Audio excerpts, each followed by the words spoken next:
The games are about to begin, and I think that we know what to expect more or less from Hutch. Very solid player, and because Nate Hill is newer, that could potentially be a problem for Hutch if he finds an opening he doesn't know, like when Yasuo played the Dutch against him.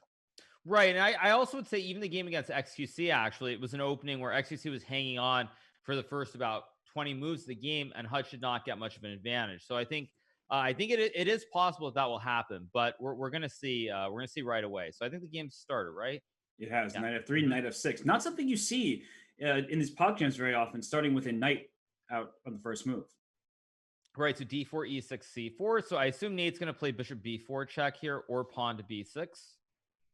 Oh, did you have any? Oh, I just watched him watch the Well, I rewatch. showed him how to play in the Nimzo, but basically the point was the ideas or sort of the combinations go together. So he plays B6. Very nice. I like what Nate is doing. So I do do I. like this. Yeah, but he's taking away any sort of possibilities for White to play e4 very easily because knight on f6 and the bishop will team up. So Mhm. Hikaru, how deep did you go in this opening with him? Um, yeah, so not super deep. I mean, I just told him the basic setup that he should play for. I think already he's probably out of the preparation because I don't think I showed the Queen's Indian defense here. But as long as he develops a bishop, gets the king out of the center, I think he'll have a shot. Okay, he goes G6. Maybe not the best move, but I don't dislike it. In fact, one of our good friends I think has played this system with Black a few times over the board in over the board chess too. Yeah, it seems like a little bit of I Swiss was referring cheese. to Lenderman, by the way. I think he's done this a few times. Yeah, he has, Yeah. and a very strong player, of course. And let's listen into Nate to hear his thoughts and what is probably hmm an unfamiliar position to him. If we're doing like a cool developing style. Boom, boom. All right, so now I lost that pin, right? So that's interesting. Let's castle. Let's see, here's this. Boom. That's nothing. Here's this. Nothing. Here's this. Nothing. Wait, this is nothing. That's nothing. Here's this. Nothing. Actually, is that something? That's something. It's not a good something, but it's something. I don't know what he has. He probably just moves a pawn somewhere that I don't know about. I'm probably D6 though. Okay, he rooks here. I do the same.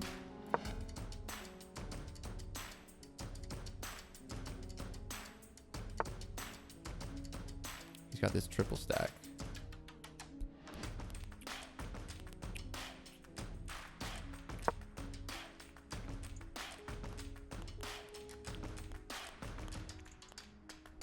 And I bring the horsey here. And then we're pretty much out of the opening. Hikaru, which is good. So it hasn't been. He knows he's out of the opening. He understands that much. And I sort of like how he's reacted. I know White is objectively better, but he's put all of his pieces on pretty normal squares. He has these pawns on d6 and e6. And a player like Hutch is looking for a way to take advantage of the extra space in a concrete way.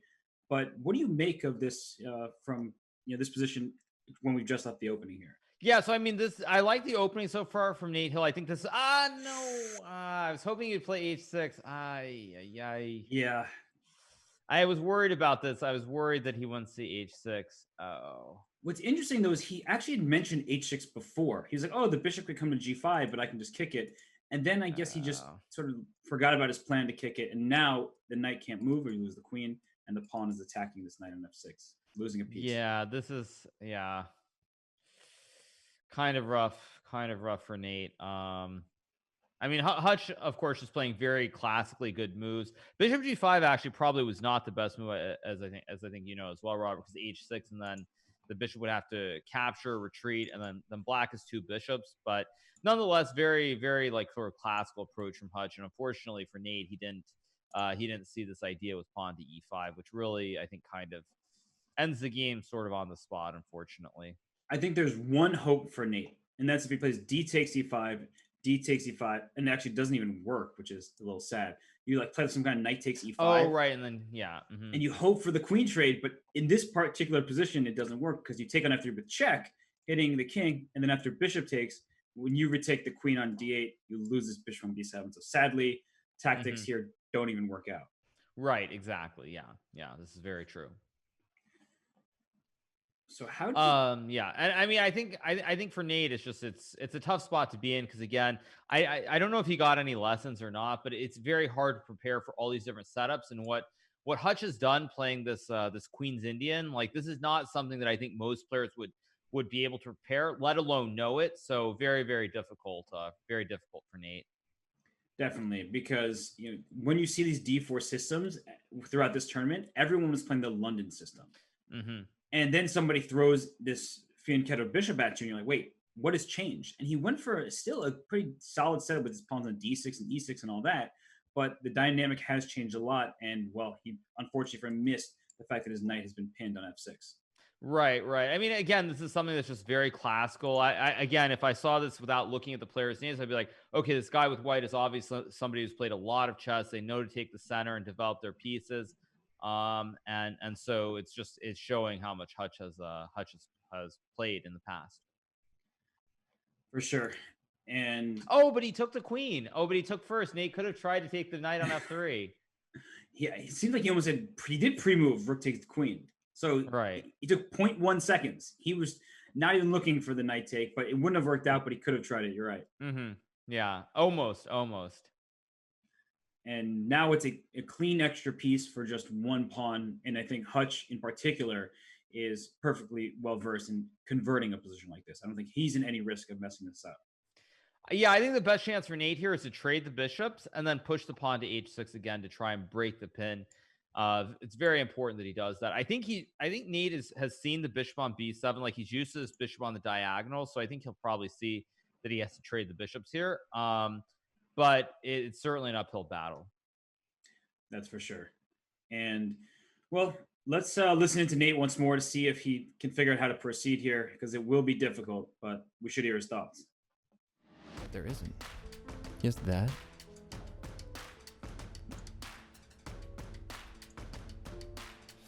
I don't see it, guys. I'm just going to do it so I don't run out of time.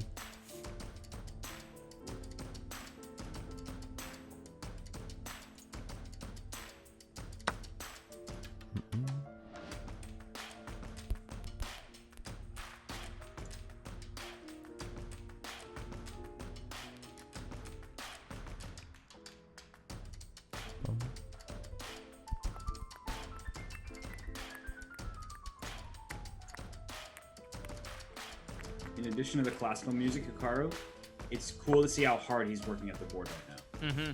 Yeah, he's definitely trying to find good moves. And I do like what he's doing, even though Rook D4 is not the best move. So he did this weird like triple pawn weird thing. I don't think I've seen that. I think I have. I just didn't defend against it in time. But he recognizes his mistakes too, right? He's at the level. He's improved to a point where. Yeah, he's definitely. You can tell that he's seeing some of these things. But unfortunately, I mean, it's just he's playing against someone who's a little bit too strong. And that's why he's suffering. Whereas I think if he's playing against someone perhaps a little bit weaker and it was a more balanced matchup, you would see him with very good chance. However, here I am still not sure if Hutch will find the best moves, because it's not actually so simple. You can't just move the knight because then you'll lose this pawn. So it's still maybe another move, or Hutch has to find another couple of moves in order to win the game cleanly, or else there might be some chances. Yeah, and that's a very Hutch move. D1, yeah. Just he realizes the knight is doing well, as you were saying, protecting the pawns. So let's just trade off the rooks, and if he can trade them all off, because Black would love to take the open file, and I guess Nate just says you can have it. But the rooks all would have come off had he tried to keep it. Mm-hmm. Right. Yeah. It's just tough position for Nate in this first game. But it's still only one knight for one pawn. So it is losing, but it's not something where if Hutch makes a mistake, Nate can't come back from it. So one mistake by Hutch and it's game on again. And something that's worth pointing out as well, and this is maybe a little bit more advanced, is that in certain endgames, let's say you have a rook and a minor piece, and the other side has one rook. There are many times where the side down that piece, and if you're only down a knight and you both have a rook on the board, you can make a draw despite the material deficit. So that's an outside possibility here. Mm-hmm, definitely, yeah. Yeah, so maybe something will happen. Although Hutch takes the knight, which I really don't like. Right, that just gives black the whole diagonal, and that's a strong bishop for Nate Hill now. Yeah, I mean f4 is if Hutch plays f4, he's probably cleanly winning. But again, I don't feel like it's the most. Oh my God. I am also Yeah. impressed. You know, I was not expecting him honestly to play f4, but there he goes. Yeah, this is pretty rough actually. This is very rough. Yeah, this.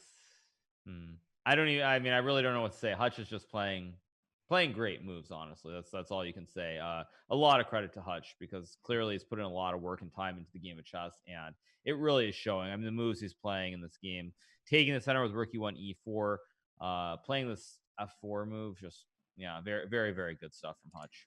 And I was just thinking, why didn't he play f4 first? And I think that he has this concept when his bishop was on g5 still, that if he plays f4, his bishop starts running out of squares. So he's probably just thinking about some kind of h6. So I think he had this all planned out. And now Nate does the right thing, trying to draw up some kind of counterplay on the queen side. But Hutch probably doesn't want to take twice on b5, as then this rook ends up on a2. So always look at how trades affect you. And if the a6 pawn is gone, the a2 pawn is under attack. Right, exactly. Yeah. So I mean, I like that Nate Hill found b5. So we'll see. Okay, Hutch takes. Okay. And then a3. What a move. Yeah, so we're actually going to tune into Hutch right now to hear his thoughts, but he's making really clean work of this.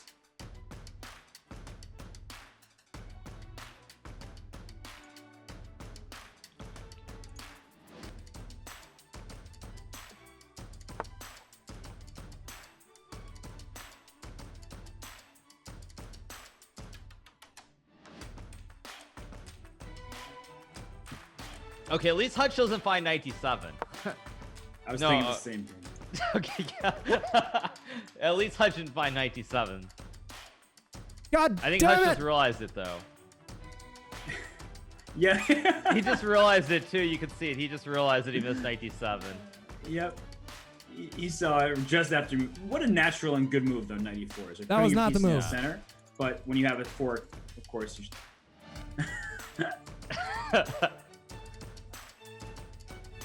The music makes it particularly epic. Right, exactly, yeah. Not the move. That's hey, well, I got it. You found it the second time. That's a good move.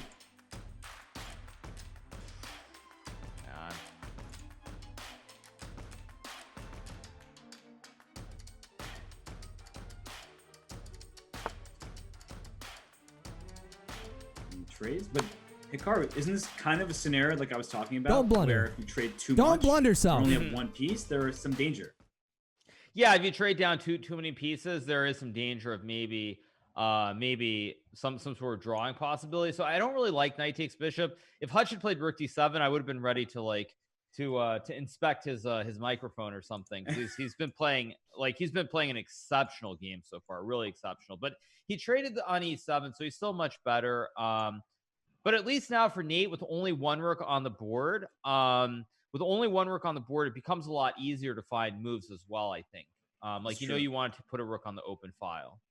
Do you think Hutch, okay, he plays rook b8, do you think he knows this g4, g5, knight to f6 type of mating net?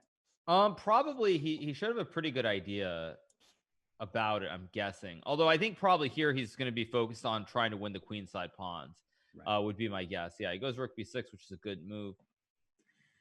Yeah, it's pretty annoying for Nate Hill that his rook cannot get active. Like if this rook could spring free, and rook c7 is a good move protecting the pawn, but if his rook could somehow like a rook d7 into d2 with a check to win this b2 pawn, he'll have an outside shot here. But he's very passive, and that's not how you want to see your pieces be. Right, exactly. So I mean, this is just I think knight c5 and b4 is oh my god, Hutch. Jeez. He wants to send a message, not just to his opponent in this match, but I think he may be a little upset that everyone thinks the Void Boy's the favorite. Yeah, this is wow, this is just class. This is just class. I mean, I don't know what to say. Nate has actually played quite well, by the way, other than making the one mistake. I mean, that's literally the only mistake he made was that pin. That's the only mistake he's made. But man, Hutch is playing incredible chess. I kind of get the feeling Hutch is going to bring his king in now, like a true. This is like some kind of it's like just so. Yeah, it's just Oh Yeah, man, it's look just at this. perfect. Trading Well, the rooks. at least he played this order. If he could have played the other order, made the check and then rook b7, so you could take the pawn. But this order is also very, very clean here. Yeah, I mean, just wow. Yeah.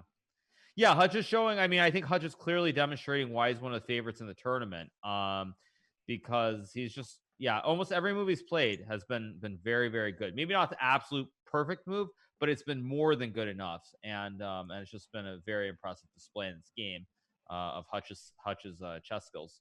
And a great reaction by Nate Hill not to trade the rooks, because in this position, the knight would then scoop up the remaining pawns. Yeah, but man, knight d7, geez, and knight d5. He's going to go 90. Wow. I mean, just props to Hutch. That's all I can say.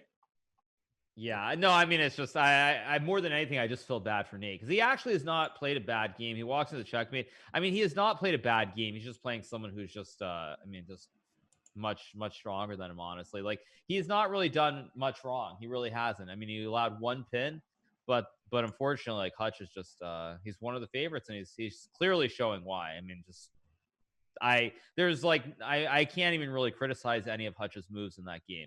The opening, playing rook e1 and e4, like that's what a grandmaster would play. Playing bishop g5, maybe that's the only move that wasn't perfect, but that's literally the only move in the game that I could criticize from Hutch. Everything else, I mean, rook e1 is what grandmasters play. This is the best move. Black has to go knight e4 if we discuss opening theory. So this is a well-known variation, but black has to play knight e4 because if white gets e4, white's better. So really, really impressive game from Hutch. The most impressive game, I think, from start to finish that I've seen thus far in the event. I have to completely agree. I mean, every single move, with the one exception being bishop g5, because h6 would have been a reasonable response. But even bishop g5 by no means was a bad move. I know neither of us are saying that, but it just maybe didn't work out as well. Shouldn't have worked out the way it did. And Nate Hill he didn't play the move h6, which we heard him say that bishop g5, not a big deal, I'll play h6. And then he didn't play it when he had the chance. And we're already off in the second game now with Nate Hill taking the white pieces. Mm-hmm. And Nate is wait, what? Oh, game got aboard. Okay, so they have to just do the rematch. Okay. Mm-hmm. What? Okay, but knight of 3. Is Nate taking lessons from Hutch? Playing the mirror, yeah. I expect Nate to play the London system. Okay. So d4, bishop f4. Oh, he plays e3. Okay, slightly different opening setup by Nate here. Who's been teaching him? Let's listen to Nate and hear his thoughts about this position, because I don't know who his coach is.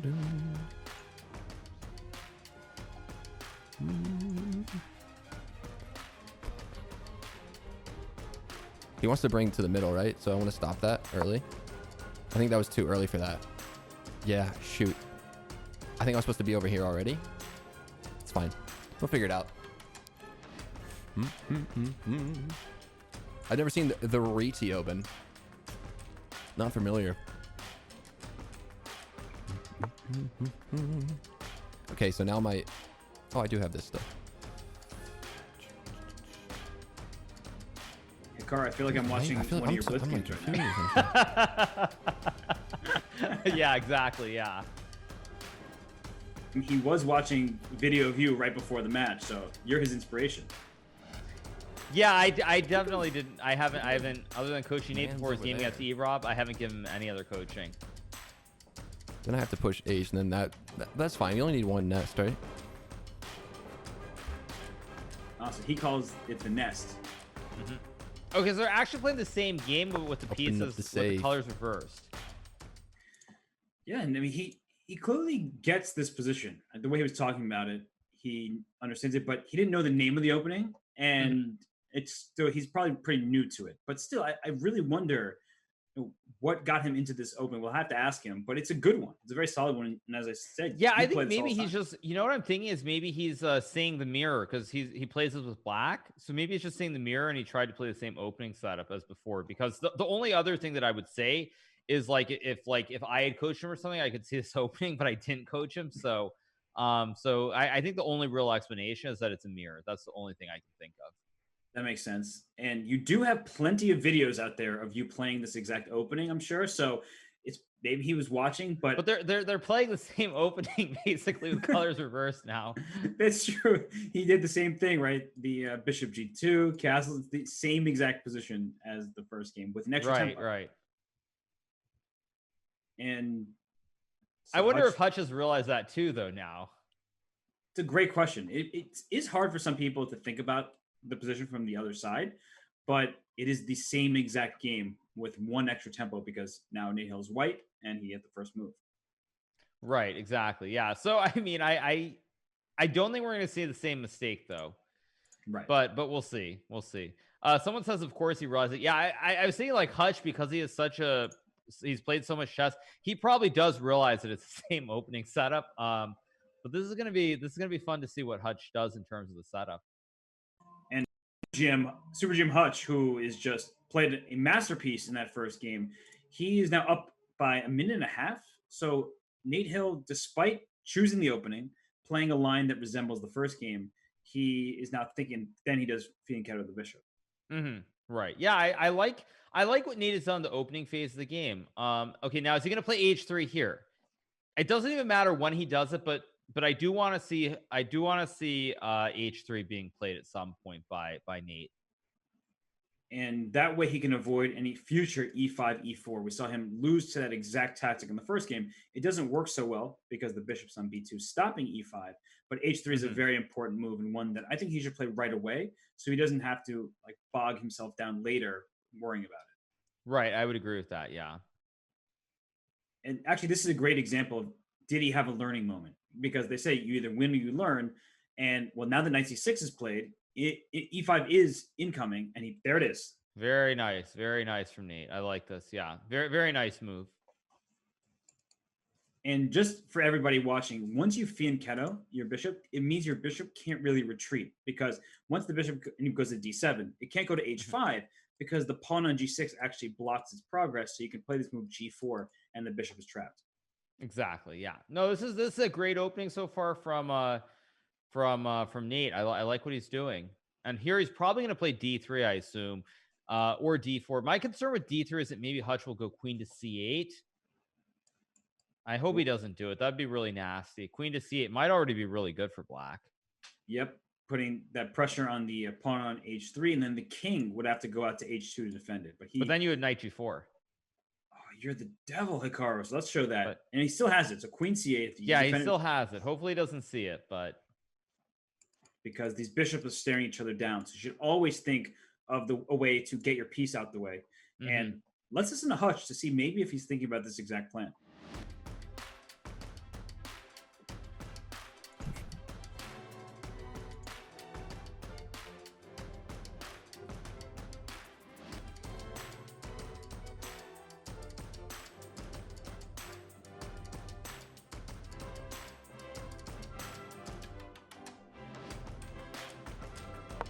All right. So if he pushes pawn, I could just push this pawn here and then wait for him to capture and then grab a hold of that file. He's got a weak pawn here, right? So if I, for example, move my queen there, I can put some pressure on that pawn. Oh, no. Wow. I do have a lead in development. He still hasn't developed this knight. If I were him, I'd probably think about doing that. But it's not like, you know, he's playing fine so far, I think, right? I'm looking at pushing this pawn.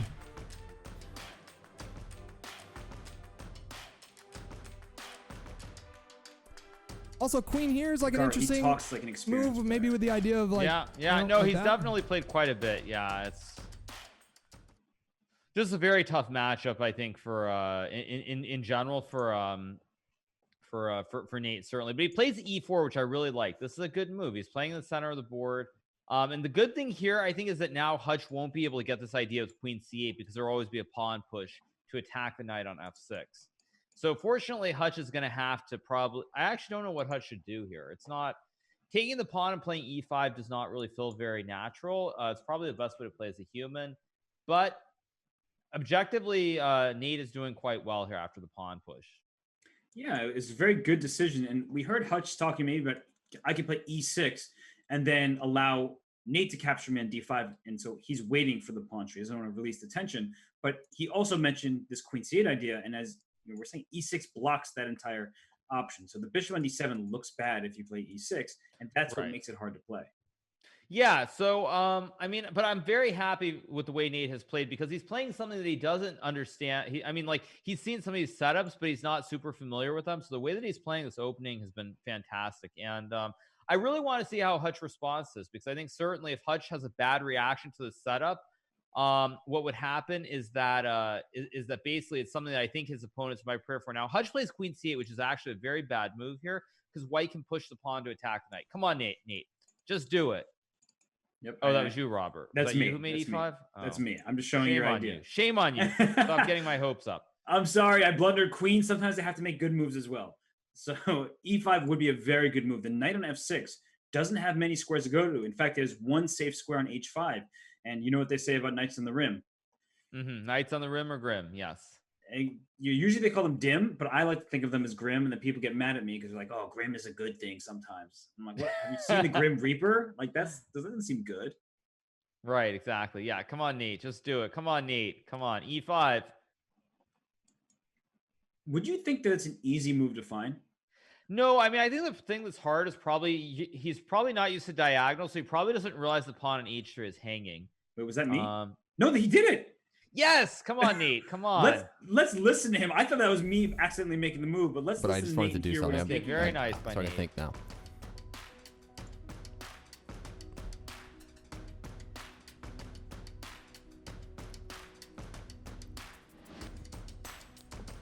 He's extremely quiet. There's no way he takes it. Hold on, let's think. Gotta get my horse out. Gotta get my knight and my rook out. Yeah, that's obviously what he's gonna do. It's annoying, but let's see. Is he forced?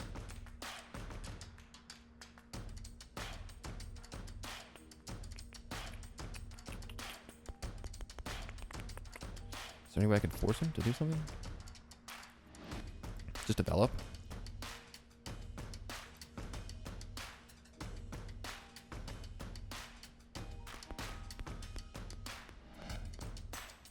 He doesn't see that pawn H3 is hanging. It's still okay, though, I think. Even if he gives up the pawn, I think he's still doing okay. Because what he's got to play is just keep that knight on the side. I see a force in 2 that I could get him into. Right, the knight is stuck out. It might not be good yet. But he sees G4 as an option for him. Right, so even though Queen E2 is a blunder, I think even though it's a blunder, it's a good move because he sees the idea of G4 to trap the knight. So obviously he misses the pawn, but I like the reasoning and what he's trying to come up with. So in general, I think it's very good. I'm very pleased with what I'm seeing out of Nate in both of these games. Honestly, like he's a big underdog, but the reasoning behind his moves has been very, very fundamentally sound. For sure. And you know, he has, like you said, all the right ideas down. Just sometimes he gets a bit of tunnel vision, as we all do, where we forget that, wait, not only is this knight potentially trapped, but wait, that queen and bishop were attacking this pawn. So he has a really good grasp. He actually understands the position quite well. And I'm with you, Icar. This position is far from over. It is one pawn, and it's an important pawn. Well, the funny thing I was going to say is it's in a way, it's a good thing he blundered the pawn, because if he had played pawn to G4, allowing knight F4, he wouldn't be down any material. But I think he would actually be losing almost for sure. So in a way, it's a good thing that he blundered this pawn, because now he'll never have this pawn push to G4, after which he would be very close to loss. It's a great point that in terms of ease of playing, he plays King H2 now. So if he played that one move earlier, that would have been preferred. But now if you take on G2 and the king takes, I get the open H file for my rook. So it's not all bad for white. Yeah, I mean, the game is still very much alive for white with this knight on the edge of the board. I think the main issue for Nate here is trying to develop the knight and the rook into the game. That's the main problem. But again, it's still only one pawn. And against somebody like Hutch, who's one of the best players in the field, to only be down one pawn, to be hanging in there the way that Nate has, I think it's great. It's great to see.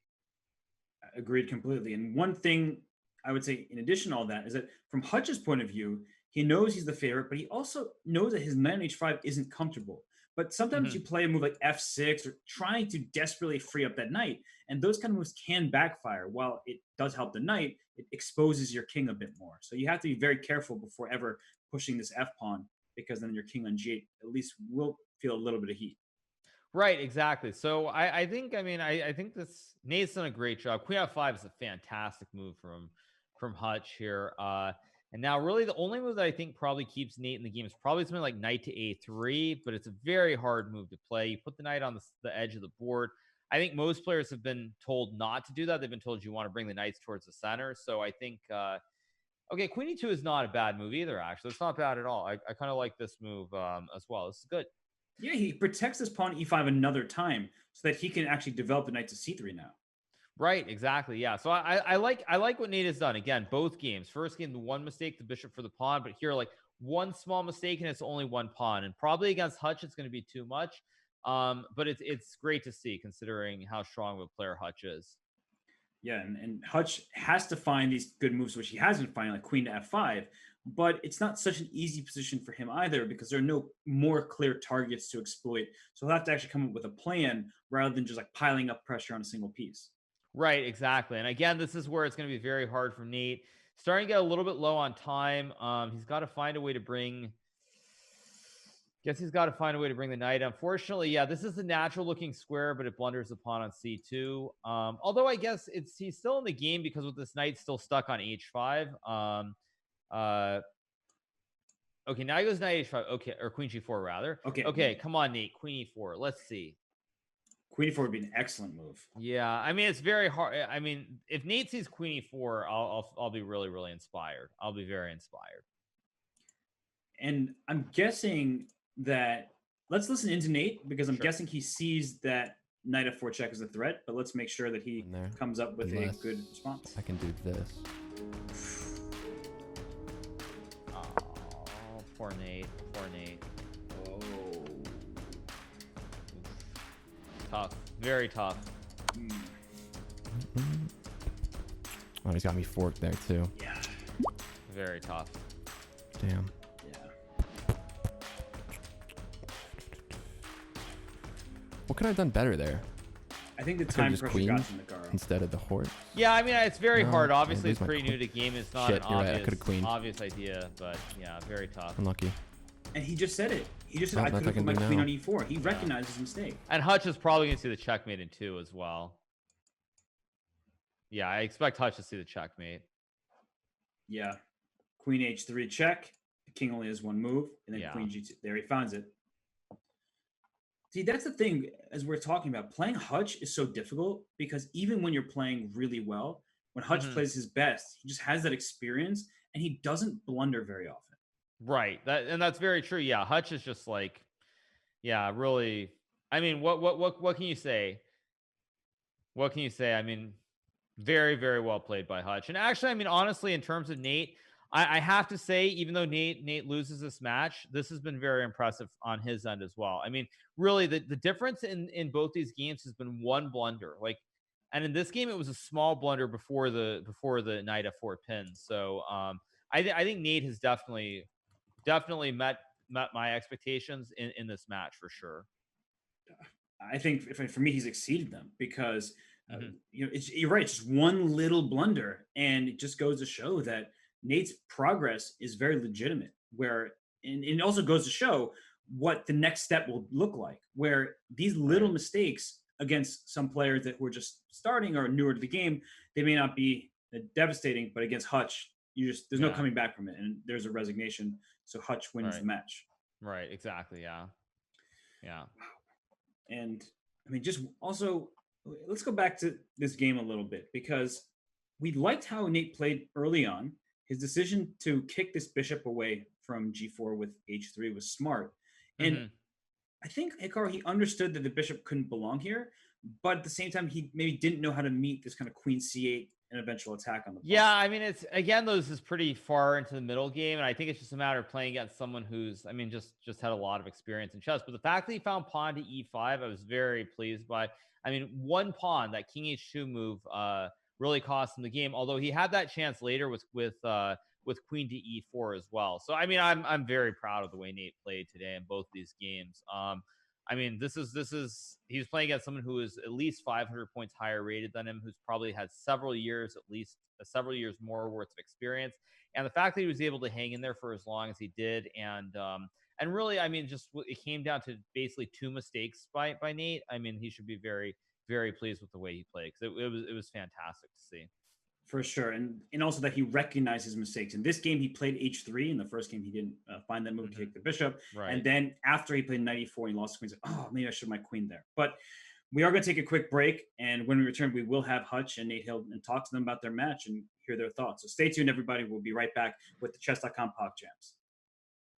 Well, we welcome both Hutch and Nate Hill here. Guys, Hikaru and I were super impressed with how you two played, so well done. Thank you. Appreciate it. And Nate, let's start with you, because you were playing some newer openings. Were you working hard on them? Were you getting some coaching? Like, how did you come up with these ideas? So the one that I was playing was actually Hikaru's from the game against E-Rob, which was a week or so ago. Unfortunately, I haven't had much time to practice for Hutch because there's been a lot of Fortnite stuff going on recently. So I was told to kind of just try to fall back on that, because I think, Hutch, what did you start with? What was your opening on? I played knight f3 just to throw you off because I figured Hikaru prepared you for d4. Yeah, I was thinking it was going to be d4, so I just kind of just went with what I knew was going to be put me in an okay spot. I ended up kind of transposing into the same kind of structure anyways, but yeah. Yeah, I have the game, if you can see in the chat here. So when this opening was all very good, Hikaru and I were enjoying this. And at this point, Rookie won great move, playing e4. d6 was a good response by you, Nate. And after bishop g5, Nate, we heard you talking about how you should play h6 before, once the bishop got here. And then in the game, you brought your knight out. So was that just like a snap reaction? And then you face palm, like, oh gosh, I knew I should have played h6 first? Yeah, I think so. I think I did it the next game faster too. So yeah, I think I just missed that again. And I mean, Hutch, you played a really clean game. Hikaru can speak to this, but we were super impressed by your conversion. Yeah, I was really trying to be careful because I blunder a lot. So I tried to just like sit on my hands and just like make myself look at the board for like 10 seconds before I made any kind of move. Yeah, I felt as soon as I got this pawn push, I felt pretty comfortable. Yeah, I felt pretty uncomfortable as soon as you put the pawn there. Yeah. I don't think I've seen it like 3 in the same line like that much. Oh man, I like to push all 5 pawns, C, D, E, F, and G. I like to go nuts with it, but I was hoping you'd let me do it, but you fianchettoed the bishop and couldn't do that. All right. Yeah, so I was kind of curious. So this first game, obviously, for you, Nate, it was really one mistake cost you the game. And I think in most other situations or against most other players in this event, you probably would have gotten away with it. But because Hutch was so strong, I mean, this one mistake was too much. But you really made very few blunders throughout both games. And I was wondering, like, what was your thought process throughout? Was it just try to avoid, like, making a bad move with your knight, or was it just general thoughts? It was basic. It was just the basic openings that we talked about. And honestly, like, just taking my time and making sure, calculating all the pieces right. And that was pretty much what I focused on, just trying to get my calculations right. And every time I had a lead in the calculation, Hutch did something that I just didn't see coming, or it just, like, I'd offer a trade up, he just would never take it. I think he did that 3 times. So it was just well played by him. And if we go to the second game, because this game was decided with this one move e5, and once Hutch went up the knight, it was his game to win. But the second game, I mean, this was also really well done by both of you. First of all, the question that Hikaru and I were wondering was, did you guys realize it was the same exact opening, but with reverse colors? Yeah. Oh, yeah, for sure. Okay. Because sometimes people just don't recognize that, like, what they just did, and because you're playing with different color, you just forget that last game. But it's good that you had that. And first, you, Nate, you saw that this bishop should be kicked out, and you learned your lesson and played h3. Exactly. Yeah, I was hoping you'd let me get away with it again, but I figured on white pieces, it was a little easier to see, I guess. Yeah. But I also kind of wanted you to push that pawn because I knew that it would make that h3 pawn a target at some point. And I ended up moving my queen to c8 and doubling up on that. So actually, I was going to add one thing, Robert, if you stop after bishop d7. So I was wondering if you realize this, Hutch, that after pawn to d3 here, you could have gone queen to c8 right away. Yeah, I was thinking about it. I can't remember what move I played before I did that. Well, basically what you did is you allowed Nate to get his pawn rolling. So pawn was on e4 when you played queen c8. Because if you go queen c8 right here, white is already, I think, close to losing. So if I go king h2, you have knight g4. Okay. Which, yeah, I think you got to that point later. Wait, why? Explain why that's good. Because when I take the knight, you take the bishop on b2. Yeah, I was looking at that move. I think I got too into my head. Sometimes I play a little overly cautious. Wouldn't I take the bishop there, Hikaru? What's that? You have to take the Oh, knight I'm because your checked. king's in Yeah, check. I'm already It's a checked. Yep. discovered check. I move the Yeah, knight okay. to attack your king, and then I take the bishop, and then your rook next. Oh yeah, that's huge. Yeah, it's But a really because- good. Oops, sorry. Go ahead. Go ahead, Robert. It's a really good lesson that when pieces are on the same diagonal, these bishops or if rooks are on the same line, that if you can get the piece out of the way and with a check, that way it has to be dealt with. Then the other bishop that you're attacking now becomes yours. Yeah, that's huge. So like if you go forward in the game, like Hutch did this a few moves later, but you actually responded very, very well to this. You played e4. And like here, when he played queen c8, it's the same thing. If you move the king up to protect the pawn, there's the same knight check. Right. And so you played e5, which was a fantastic move. And then Hutch played knight to h5. And here, actually, if you'd gone king to h2, protecting this pawn now, you would have been probably quite a bit better because this knight is very uncomfortable on the edge of the board. Yeah, I was worried about getting trapped. That's what I was trying to work on it. I guess I didn't see that king move. Yeah. Yeah, it's a hard move to see. Did you see that your pawn h3 was under attack, Nate?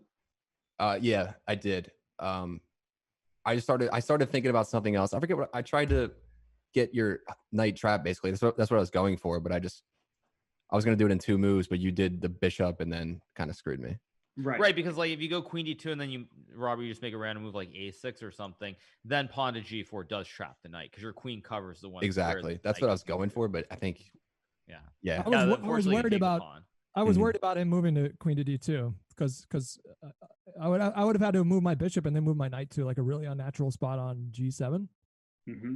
And that would have you would have started cramping my position. I started to get like a little nervous here, but as soon as you let me take the pawn on h3, I figured I was pretty good. Mm-hmm. Yeah, and Nate, that's why I was wondering if you saw that the pawn h3 was hanging, because you had the right idea, like the 100% correct idea. But unfortunately, the one reason it doesn't work is really good for Hutch, and he saw it and snagged your pawn. So I was just wondering if you had a little bit of tunnel vision, so focused on this knight on h5 and trapping it, that perhaps you overlooked the fact that this pawn h3 was happening. And that happens to all of us. So yeah, I think that's about what happened. Yeah.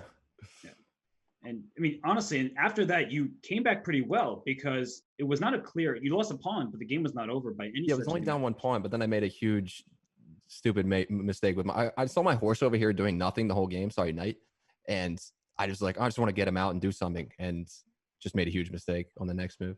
And as soon as you made a mistake, we actually tuned into your stream, and you were like, "Oh, I should have put my queen on e4." And actually, if you played queen e4, Hikaru, I mean, we thought that White's position is not bad at all.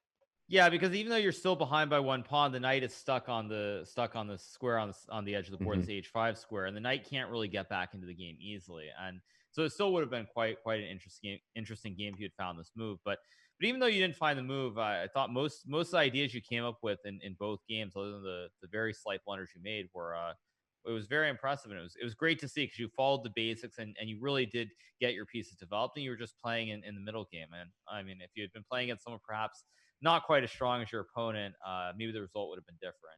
So I thought you played very, very well. Appreciate it. Yeah, learned a lot from you guys. And Hutch, on your end, your conversion in that first game, you're up a knight for a pawn. You didn't give him any chances. Like, we thought that maybe there would be some outside shot for Nate to come back. You played pretty much perfectly, and Hikaru and I were really praising your play. It was very impressive. So dude, thank you. It's such an honor. There's not too many grandmasters in the world, so to have a couple of you guys say that means a lot. Appreciate it. For sure.